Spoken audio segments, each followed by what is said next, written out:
மேடையிலே வீற்றிருக்கின்ற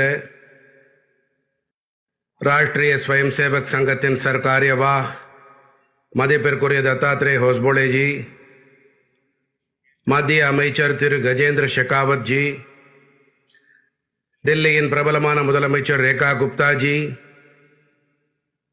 ராஷ்டிரிய ஸ்வயம் சேவக் சங்கத்தின் அனைத்து ஸ்வயம் சேவகர்களே, அவையில் இன்ன பிற சான்றோர் பெருமக்களே, தாய்மார்களே, பெரியோர்களே,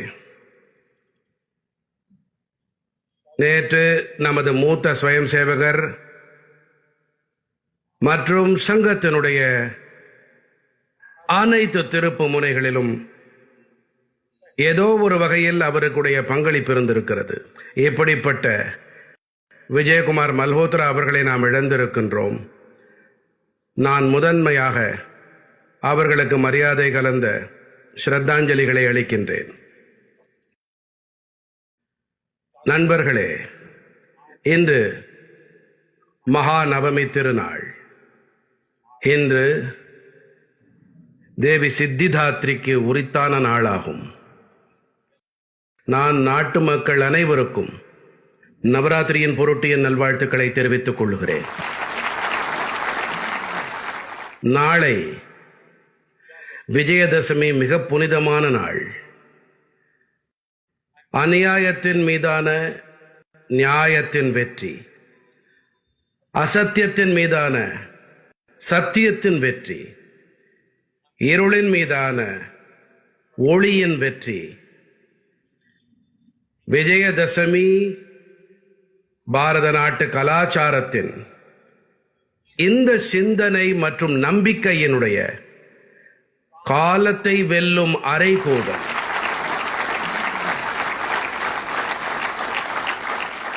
இத்தகைய மகத்தான வேளையின் போது 100 ஆண்டுகள் முன்பாக ராஷ்டிரிய ஸ்வயம் சேவக சங்கத்தின் நிறுவுதல் இது ஏதோ எதேர்ச்சையான விஷயம் அல்ல.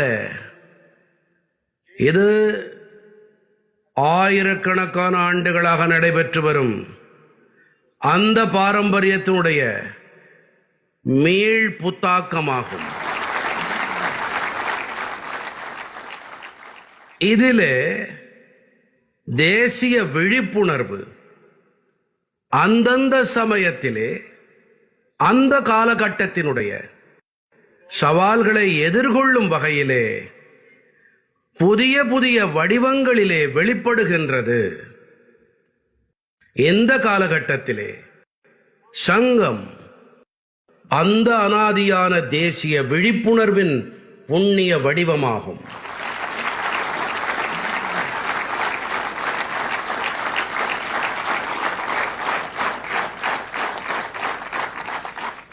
நண்பர்களே,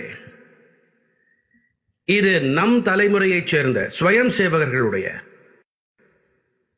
சௌபாகியமாகும். அதாவது நமக்கு சங்கத்தின் 100 என்பது போன்ற மகத்தான வேளையை பார்க்க முடிந்திருக்கிறது.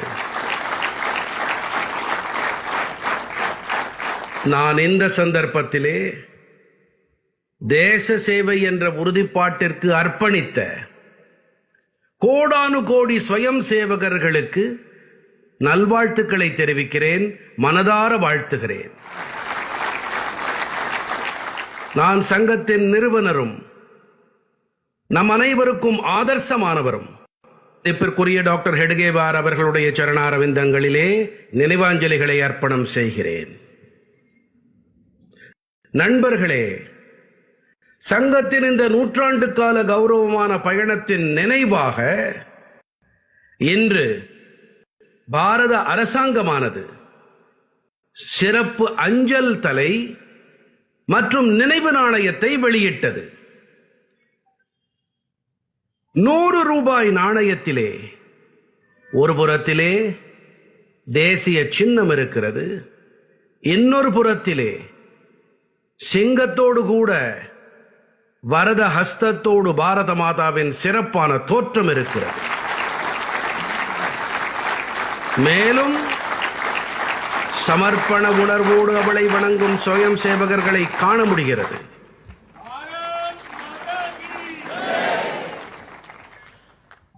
பாரத நாட்டு நாணயத்திலே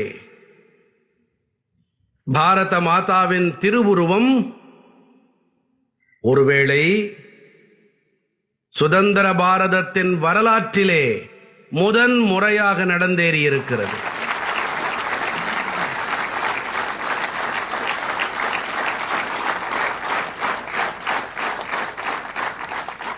இந்த நாணயத்தின் மீது சங்கத்தின் ஞான வாக்கியமும் பொறிக்கப்பட்டிருக்கிறது. ராஷ்டிராய ஸ்வாஹா, இதம் ராஷ்டிராய இதன்னமமா. நண்பர்களே, இன்று வெளியிடப்பட்டிருக்கும் சிறப்பு அஞ்சல் தலை, அதற்குமே கூட ஒரு சிறப்பம்சம் இருக்கிறது.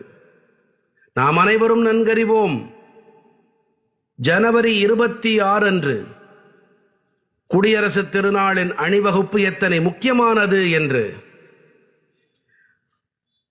1963 1963 RSSின் ஸ்வயம் சேவகர்களும் கூட ஜனவரி 26 தேசிய அணிவகுப்பிலே கலந்து கொண்டார்கள். மேலும் அவர்கள் அழகு, மிடுக்கு, பெருமிதத்தோடு தேசபக்தியின் மெட்டுக்கேற்ப பீடுநடை போட்டார்கள்.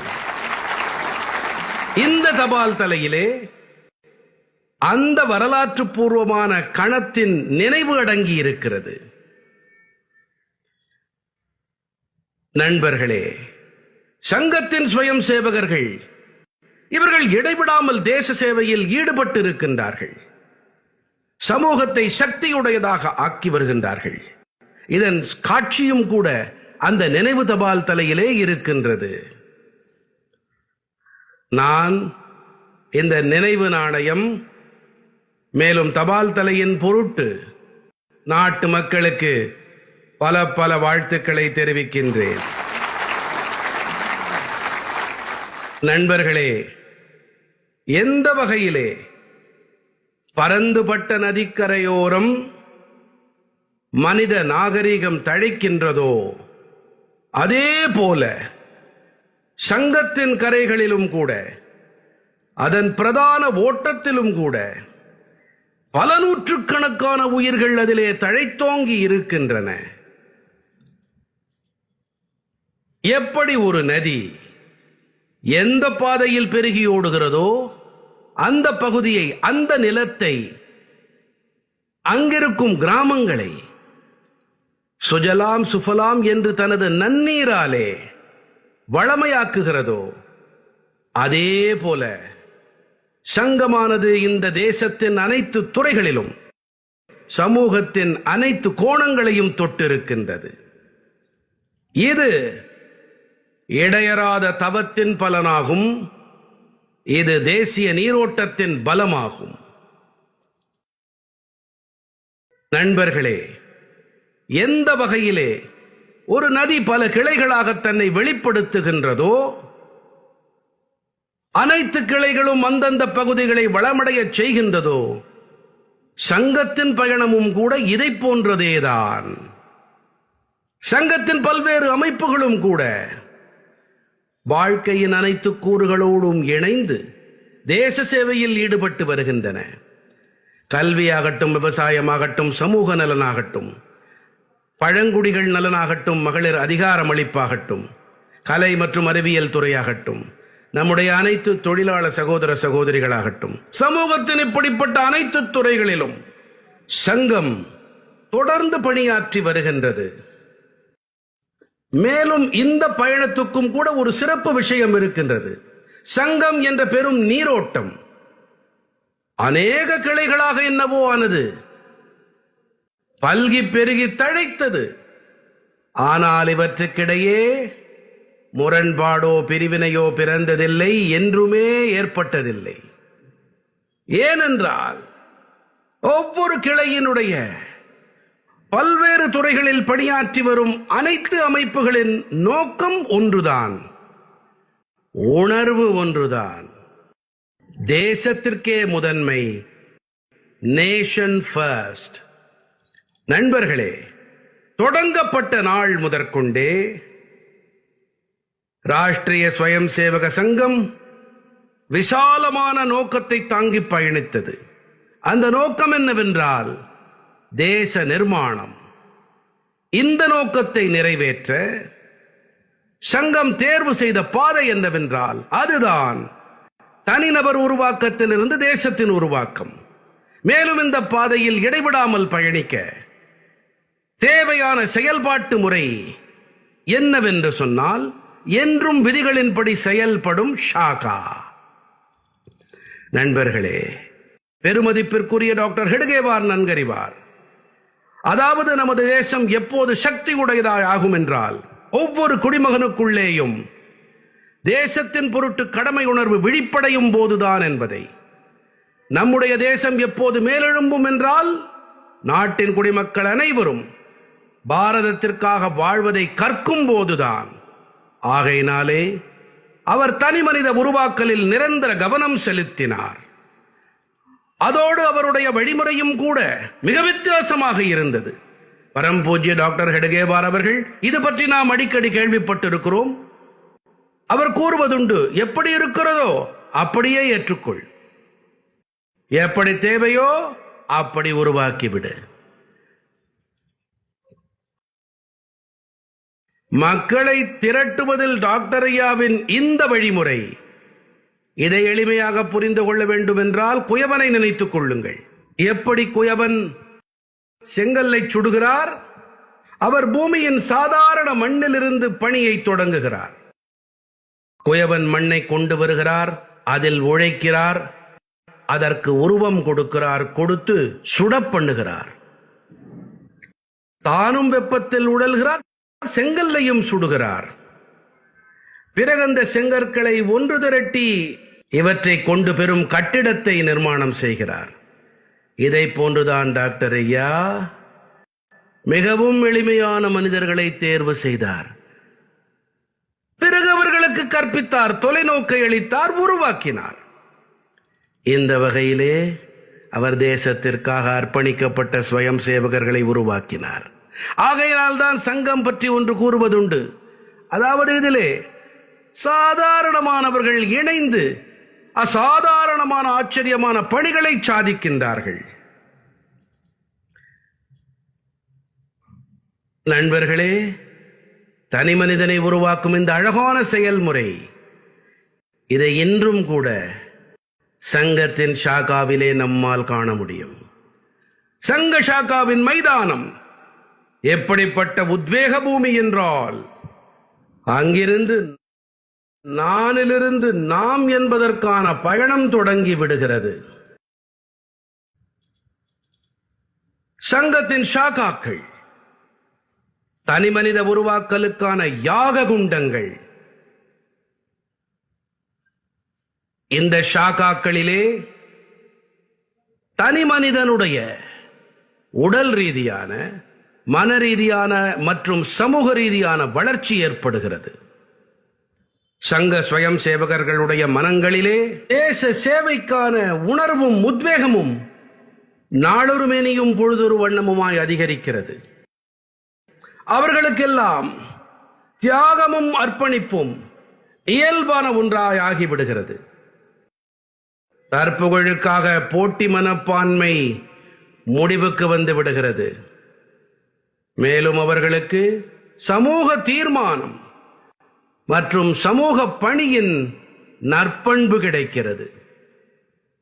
நண்பர்களே, தேச நிர்மாணம் என்ற மகத்தான நோக்கம், தனி மனித உருவாக்கம் என்ற தெளிவான சிந்தனை மற்றும் ஷாகா போன்ற எளிய உயிர்ப்புடைய செயல்பாடு, இதுதான் சங்கத்தினுடைய 100 ஆண்டு கால பயணத்தின் ஆதாரமாக ஆகியிருக்கின்றது. இந்த தூண்களின் பலத்தால் எழுப்பப்பட்ட சங்கம் லட்சக்கணக்கான ஸ்வயம் சேவகர்களை உருவாக்கி இருக்கிறது. இவர்கள் பல்வேறு துறைகளிலே தேசத்திற்கு தங்களுடைய சிறப்பானவற்றை அளித்து வருகின்றார்கள். தேசத்தை முன்னெடுத்துச் செல்வதற்காக தொடர்ந்து முயற்சி செய்து கொண்டிருக்கிறார்கள். அர்ப்பணிப்புணர்வோடு சேவை வாயிலாக மற்றும் தேச உயர்வுக்கான உழைப்பு வாயிலாக செய்கிறார்கள். நண்பர்களே, சங்கம் எப்போது செயல்பட தொடங்கியதோ, சங்கத்திற்காக தேசத்தின் முதன்மை மட்டுமே அதன் முதன்மையாக இருந்து வந்திருக்கிறது. அந்த வகையிலே எந்த காலகட்டத்திலே தேசத்தின் முன்பாக சவால்கள் வந்த போதெல்லாம் சங்கமானது அந்த காலகட்டத்திலே தன்னைத்தானே அர்ப்பணித்தது. சங்கம் அதை எதிர்கொண்டது. சுதந்திர போராட்டத்தை எடுத்துக் கொள்ளுங்கள். பெருமதிப்பிற்குரிய டாக்டர் ஹெட்கேவார் உள்ளிட்ட பல தொண்டர்கள் சுதந்திர போராட்ட வேள்வியில் கலந்து கொண்டார்கள். டாக்டர் ஐயா பலமுறை சிறைக்கு சென்றிருக்கிறார். சுதந்திர போராட்டத்தின் எண்ணற்ற வீரர்களுக்கு சங்கம் ஆதரவு அளித்து வந்தது. அவர்களோடு இணைந்து தோளோடு தோள் சேர்த்து பணியாற்றியது. 1942 1942 அங்கே சிமூரிலே ஆங்கிலேயர்களுக்கு எதிராக போராட்டம் வெடித்த போது அதிலே அநேக சுயம் சேவகர்கள் ஆங்கிலேயர்களின் தீவிரமான அடக்குமுறைக்கு இரையானார்கள். நாடு சுதந்திரம் அடைந்த பிறகும் கூட ஹைதராபாத்தின் நிஜாம் கட்டவிழ்த்த கொடுமைகளுக்கு எதிரான போராட்டம் தொடங்கி கோவாவின் சுதந்திர போராட்டத்தை தொடர்ந்து தாத்ரா நகர் ஹவேலியின் விடுதலை வரை சங்கம் பல தியாகங்களை புரிந்திருக்கிறது. ஆனால் உணர்வு ஒன்றாகவே இருந்திருக்கிறது. தேசத்திற்கே முதன்மை. இலக்கு ஒன்றாகவே இருந்திருக்கிறது. ஒரே பாரதம், உன்னத பாரதம். நண்பர்களே, தேச சாதனையின் இந்த பயணத்திலே சங்கத்தின் மீது தாக்குதல்கள் ஏதும் நடக்காமல் எல்லாம் இருக்கவில்லை. சங்கத்திற்கு எதிராக சூழ்ச்சிகள் பின்னப்பட்டன. நாமே கவனித்திருக்கிறோம் எப்படி சுதந்திரத்திற்கு பிறகு சங்கத்திற்கு முடிவுகட்ட முயற்சிகள் மேற்கொள்ளப்பட்டன என்பதை. பிரதான நீரோட்டத்தில் வராமல் இருக்க செய்யவும், அப்படி அது வருவதை தடுக்கவும் எண்ணில்லாத சூழ்ச்சிகள் அரங்கேற்றப்பட்டன. பரமபூஜனீய குருஜியை பொய் வழக்குகளிலே சிக்க வைத்தார்கள். அவரை சிறைகளில் கூட அடைத்தார்கள். ஆனால் பூஜ்ய குருஜி சிறையிலிருந்து வெளிவந்தவுடன் அவர் மிக இயல்பாக கூறினார், ஒருவேளை வரலாற்றின் ஏடுகளிலே இந்த உணர்வு, இந்த சொற்கள் மிகப்பெரிய கருத்தூக்கம் அளிப்பவை. அப்போது பெருமதிப்பிற்குரிய குருஜி மிக இயல்பாக கூறினார், சில வேளைகளிலே நாக்கு பற்களுக்கிடையே கடிக்கப்பட்டு விடுகிறது, நசுக்கப்பட்டும் விடுகிறது. ஆனால் நாம் பற்களை எதற்காக உடைப்பதில்லை? ஏனென்றால் பற்களும் நம்முடையவைதான், நாக்கும் நம்முடையதுதான்.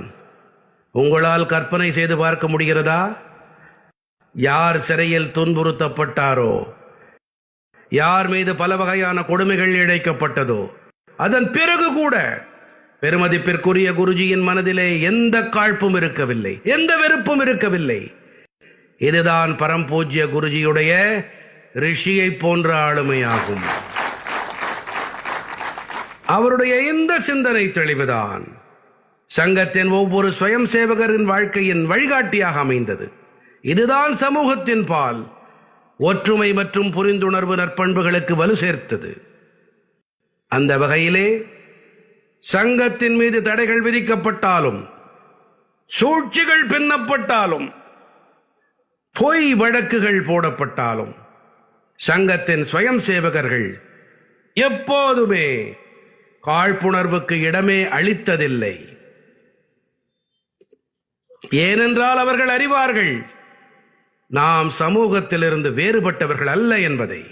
சமுதாயம் நம் அனைவரிடமிருந்து தான் உருவாகி இருக்கிறது. எது சிறப்பாக இருக்கிறதோ அதுவும் நம்முடையதுதான், எது சிறப்பு குறைவானதோ அதுவும் நம்முடையதுதான். நண்பர்களே, மேலும் ஒரு விஷயம், யார் காழ்ப்புணர்வை ஏற்படுத்திக் கொள்ளவில்லையோ அதுதான் ஒவ்வொரு சுயம் சேவகருடைய ஜனநாயகம் மற்றும் அரசியல் சட்டத்தின் பால் இருக்கக்கூடிய அசையாத நம்பிக்கை. தேசத்தின் மீது அவசர நிலை திணிக்கப்பட்ட போது இந்த நம்பிக்கைதான் ஒவ்வொரு சுயம் சேவகருக்கும் பலத்தை அளித்தது, போராடுவதற்கான நெஞ்சுரத்தை அளித்தது. இந்த இரண்டு நற்பண்புகள் தான் அதாவது சமூகத்தின் பால் ஒற்றுமை மற்றும் அரசியல் சட்ட அமைப்புகளின் பால் கொண்ட நம்பிக்கைதான் சங்கத்தின் ஸ்வயம் சேவகர்களுக்கு அனைத்து சங்கடங்களின் போதும் நிலையான சித்தம் உடையவர்களாக ஆக்கியது. சமுதாயத்தின் பால் புரிந்துணர்வு உடையவர்களாக உருவாக்கியது. அந்த வகையிலே சமூகத்தின் பல தாக்குதல்களை எல்லாம் எதிர்கொண்டு சங்கம் இன்று வரை விசாலமான ஆலமரத்தைப் போல உறுதியாக நிற்கின்றது. தேசம் மற்றும் சமூக சேவையிலே தொடர்ந்து பணியாற்றி வருகின்றது. இப்போது இங்கே நமது ஒரு ஸ்வயம் சேவகர் மிக அழகாக ஒரு பாடலை பாடினார். பூஜ்யத்திலிருந்து ஒரு நூறாண்டானது, பூஜ்யத்திலிருந்து ஒரு நூற்றாண்டு வரை பண்பே மன உணர்வாய். பாரத அன்னைக்கு வெற்றி உண்டாகட்டும், மனதிலே உத்வேகம் உண்டாகட்டும். பயிற்சியை மேற்கொள்வோம், தாய் நாட்டினை வழிபடுகிறோம். மேலும் அந்த பாடலின் செய்தி என்ன? நாங்கள் தேசத்தையே தெய்வமாக போற்றுகிறோம். மேலும் நாங்கள் தேகத்தையே தீபமாக ஆக்கும் பாடத்தை கற்றிருக்கின்றோம். உண்மையிலேயே இது மிக அற்புதமானது. நண்பர்களே, தொடக்கம் முதலே சங்கம் தேசப்பற்று மற்றும் சேவை என்பதன் பொருளாக இருந்தது. நாடு துண்டாடப்பட்ட துயரம் லட்சோப லட்சம் குடும்பங்களை வீடில்லாதவர்களாக ஆக்கியது. அப்போது ஸ்வயம் சேவகர்கள் அகதிகளுக்கு சேவை புரிந்தார்கள். சங்கத்தின் ஸ்வயம் சேவகர்கள் தங்களுடைய குறைவான ஆதாரங்களை கொண்டு அனைவருக்கும் முன்னதாயிருந்தார்கள். இது வெறும் நிவாரணம் அல்ல, இது தேசத்தின் ஆன்மாவினை ஆற்றுப்படுத்தும் பணியாகும். நண்பர்களே, 1956 1956 குஜராத்தின் கட்சின் அஞ்சாரிலே மிகப்பெரிய நிலநடுக்கம் ஏற்பட்டது.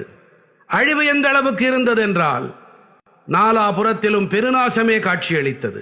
அந்த வேளையிலும் கூட சங்கத்தின் ஸ்வயம் சேவகர்கள் நிவாரணம் மற்றும் மீட்பில் ஈடுபட்டார்கள்.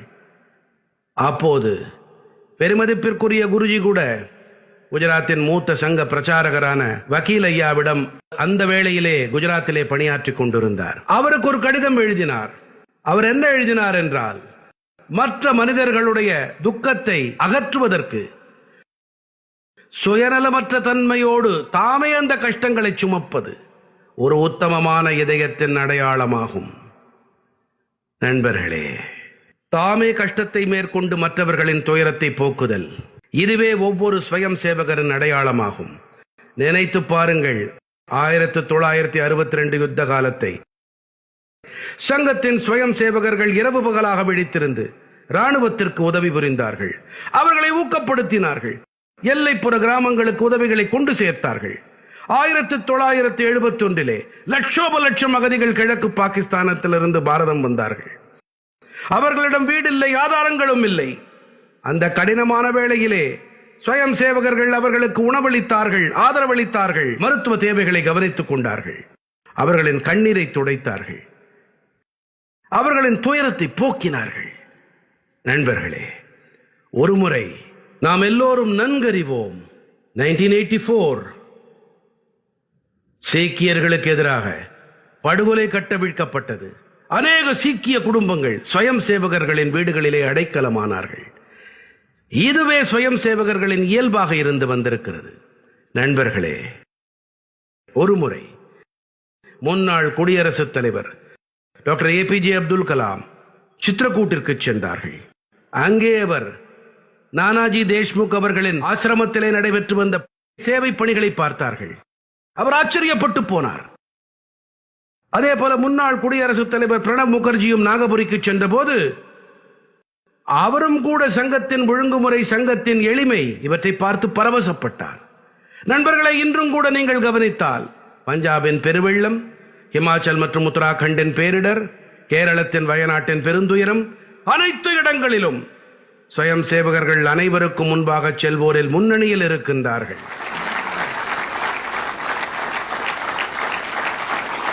கொரோனா காலத்திலே உலகம் முழுவதும் சங்கத்தின் வல்லமை மற்றும் சேவை உணர்வை நேரடியாக கண்டு உணர்ந்தது. நண்பர்களே, தனது இந்த நூற்றாண்டு கால பயணத்திலே சங்கத்தின் ஒரு பெரும் பணி என்று சொன்னால் அது சமுதாயத்தின் அனைத்து மட்டங்களிலும் தன்மதிப்பீட்டையும் சுயமரியாதையையும் தட்டி எழுப்பியது. இதன் பொருட்டு சங்கம் தேசத்தின் பல துறைகளிலும் பணியாற்றி வருகிறது. அவை தொலைவானவை, அங்கே செல்வது கூட கடினமானது.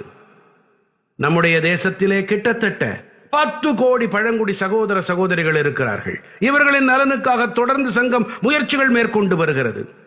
நீண்ட காலமாக அரசாங்கங்கள் அவர்களுக்கு முதன்மை ஏதும் அளிக்கவில்லை. ஆனால் சங்கம் அவர்களுடைய கலாச்சாரம், அவர்களுடைய திருநாட்கள், திருவிழா, மொழி மற்றும் பாரம்பரியங்களுக்கு உச்சபட்ச முதன்மை அளித்தது. சேவா பாரதி, வித்யா பாரதி, ஏக்கல் வித்யாலய, வனவாசி கல்யாண ஆசிரமம் பழங்குடி மக்களின் அதிகாரம் அளிப்பின் தூண்களாய் இவை திகழ்கின்றன. இன்று நமது பழங்குடி மக்களிடம் தன்னம்பிக்கை ஏற்பட்டிருக்கிறது. அவர்களின் வாழ்க்கை மாறி வருகிறது. நண்பர்களே, சங்கம் பல தசாப்தங்களாக பழங்குடியினத்தவர்களின் பாரம்பரியங்களை, பழங்குடிகளின் சடங்குகளை, பழங்குடிகளின் விழுமியங்களை பேணி காக்க தனது ஒத்துழைப்பை அளித்து வந்திருக்கிறது. தனது கடமையை நிறைவேற்றி வந்திருக்கிறது. அதன் தவம்தான் பாரதத்தின் கலாச்சார அடையாளம். பாதுகாப்பாக வைத்திருப்பதில் பெரும் பங்காற்றி இருக்கிறது. நான் தேசத்தின் தொலைவுகளிலும் இருக்கின்ற பழங்குடிகளின் வாழ்க்கையை எளிதாக்குவதில் ஈடுபட்டு வரும் சங்கத்தின் லட்சோப லட்சம் ஸ்வயம் சேவகர்களையும் பாராட்டி போற்றுகிறேன். நண்பர்களே, சமூகத்திலே பல நூற்றாண்டுகளாக புரையோடி போன நோய்கள், உயர்ந்தவர் தாழ்ந்தவர் என்ற உணர்வு, தவறான பழக்கங்கள், தீண்டாமை போன்ற அசுத்தம் நிறைந்திருக்கிறது. இவை இந்து சமுதாயத்தின் மிகப்பெரிய சவாலாக இருந்து வருகின்றன. இது ஒரு மிகப்பெரிய கவலை. இதன் மீது சங்கம் தொடர்ந்து பணியாற்றி வந்திருக்கிறது. ஒருமுறை அண்ணல் காந்தியடிகள் வர்தாவிலே சங்க முகாம் ஒன்றுக்கு சென்றார். அவரும் கூட சங்கத்திலே சமத்துவம், அனுசரணை, சகோதரத்துவம், சம உணர்வு, புரிந்துணர்வு இவை அனைத்தையும் பார்த்துவிட்டு மனம் திறந்து பாராட்டி சென்றார். நீங்களே பாருங்கள், டாக்டர் ஐயா தொடங்கி இன்று வரை சங்கத்தின் அனைத்து மகத்தான ஆளுமைகளும், அனைத்து சர்சங்க சாலகர்களும் ஏற்றத்தாழ்வு மற்றும் தீண்டாமைக்கு எதிராக போராடி இருக்கின்றார்கள். பெருமதிப்பிற்குரிய குருஜி தொடர்ந்து நஹிந்து பதிதோ பவேத் இந்த உணர்வை முன்னெடுத்துச் சென்றார். அதாவது அனைத்து இந்துக்களும் ஒரே குடும்பத்தவர்கள். எந்த ஒரு இந்துவும் தாழ்ந்தவராகவோ கீழானவராகவோ இருக்க முடியாது. பூஜ்ய பாலா சாஹேப் தேவரஸ் அவர்களின் சொற்களும் கூட நம் அனைவருக்கும் நினைவிருக்கும். அவர் கூறுவதுண்டு, தீண்டாமை பாவம் இல்லை என்று சொன்னால், தீண்டாமை பாவம் இல்லை என்று சொன்னால் உலகிலே வேறு எந்த ஒன்றும் பாவம் இல்லை. சர்சங்க சாலக்காக இருந்த ரஜ்ஜு பையாஜியும் சரி, சுதர்ஷன்ஜியும் சரி, இதே உணர்வைத்தான் முன்னெடுத்துச் சென்றார்கள். தற்காலத்திய சர்சங்க சாலக் மதிப்பிற்குரிய மோகன் பாகவத் அவர்களும் சமத்துவத்திற்காக சமூகத்தின் முன்பாக தெளிவான இலக்கை முன்வைத்திருக்கிறார். மேலும் கிராமம் தோறும் ஒரு விஷயம் குறித்து வெளிச்சம் போட்டு காட்டப்படுகிறது. அது என்னது? அவர் கூறினார், ஒரு குளம், ஓர் ஆலயம், மேலும் ஓர் மயானம். இது தொடர்பாக சங்கம் தேசத்தின் அனைத்து இடங்களுக்கும் சென்றது. எந்த ஒரு வித்தியாசமும் கிடையாது, எந்த ஒரு கருத்து மாறுபாடும் இல்லை, மனதில் எந்த ஒரு காழ்ப்பும் இல்லை. இதுதான் சமத்துவத்தின் ஆதாரமாகும். இதுதான் அனைவரையும் உள்ளடக்கிய சமூகத்தின் மன உறுதியாகும். மேலும் சங்கம் இதற்கே தொடர்ச்சியாக புதிய சக்தி அளித்து வருகிறது, புதிய ஆற்றல் அளித்து வருகிறது. நண்பர்களே, 100 ஆண்டுகள் முன்பாக சங்கம் நிறுவப்பட்ட போது அந்த காலத்தின் தேவையாக, அந்த காலத்தின் போராட்டம் வேறாக இருந்தது. அப்போது நாம் பல நூற்றாண்டு கால அடிமை தலையிலிருந்து விடுதலை அடைய வேண்டியிருந்தது. நம்முடைய கலாச்சார நன்மதிப்புகளை பாதுகாக்க வேண்டியிருந்தது. ஆனால் இன்றோ 100 ஆண்டுகள் கழிந்த பிறகு நமது பாரதம் வளர்ச்சியை நோக்கி விரைந்து கொண்டிருக்கையிலே, நமது பாரதம் உலகின் 3வது மிகப்பெரிய பொருளாதாரமாக ஆகியிருக்கும் வேளையிலே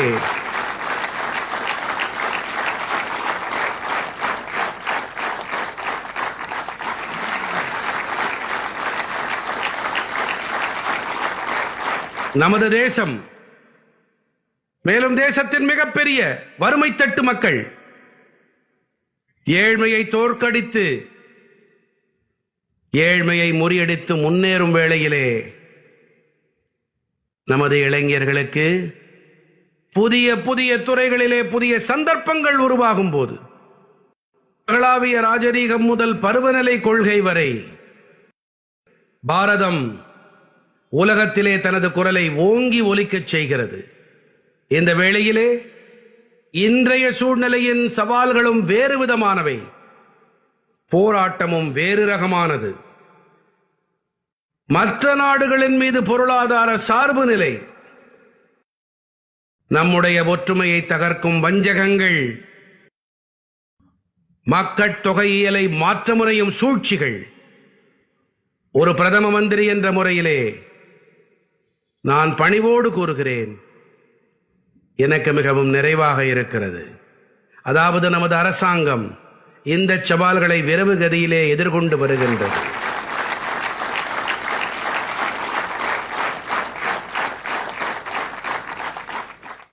அதே வேளையிலே ஒரு ஸ்வயம் சேவகன் என்ற முறையிலே மேலும் சந்தோஷம் அளிக்கும் விஷயம், ராஷ்டிரிய ஸ்வயம் சேவக சங்கமானது இந்த சவால்களை அடையாளம் கண்டு கொண்டதோடு இந்த சவால்களை எதிர்கொள்ளும் வகையினிலே சிறப்பான திசை காட்டுதலையும் அளித்திருக்கின்றது.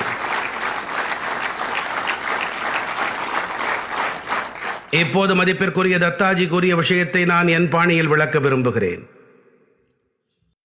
நண்பர்களே, சங்கத்தின் 5 மாற்றங்கள்: ஸ்வபோத், சமூக சமத்துவம், குடும்ப பிரபோதன், குடிமக்கள் நடத்தை முறை மற்றும் சுற்றுச்சூழல். இந்த உறுதிப்பாடுகள் ஒவ்வொரு ஸ்வயம் சேவகருக்கும் தேசத்தின் முன்பாக இருக்கும் சவால்களை தோற்கடிக்க தேவையான பெரும் உத்வேகங்கள். நண்பர்களே, ஸ்வபோத் என்றால் தன்னை பற்றி அறிதல். ஸ்வபோத் என்றால் அடிமைத்தன உணர்விலிருந்து விடுதலை அடைந்து நம்முடைய மரபு குறித்து பெருமிதப்படுதல், மொழிகள் குறித்து பெருமைப்படுதல். ஸ்வபோத் என்றால் சுதேசி, சார்புடையவராக ஆவது. மேலும் எனது நாட்டு மக்களே, ஒன்றை புரிந்து கொள்ளுங்கள், தற்சார்புத்தன்மை இது ஒன்றும் மாற்று அல்ல, இது இன்றியமையாத ஒன்றாகும்.